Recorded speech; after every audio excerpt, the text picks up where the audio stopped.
Hello YouTube, today I'm going to be showing you a trick, or tonight.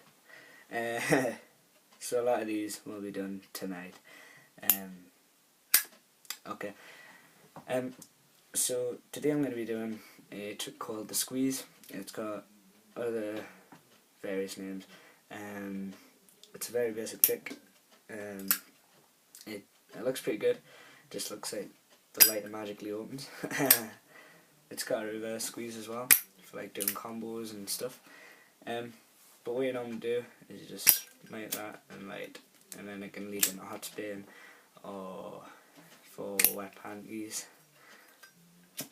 And you know, so yeah, it's a really basic trick, guys. It's just, I just need the disco. It's just the name it is. You just squeeze, really. That's what she said. You just do that, and that just really fast. So, like that.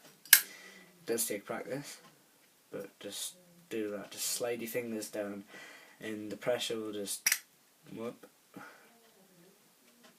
pop it open. So thanks for watching, guys. Please comment and subscribe. Like this video if you think it deserves a like. Definitely check out my other videos. That'll be much appreciated. I've got many more videos to come. And please, guys, tell us if you enjoy my videos, or you don't. So yeah, thanks for watching once again, and definitely check out my other videos. I've got some more basic tricks, and I've got some intermediate tricks, and I've got some harder tricks. Some of them look good, and some of them look not so good. So thanks for watching once again, and bye for now.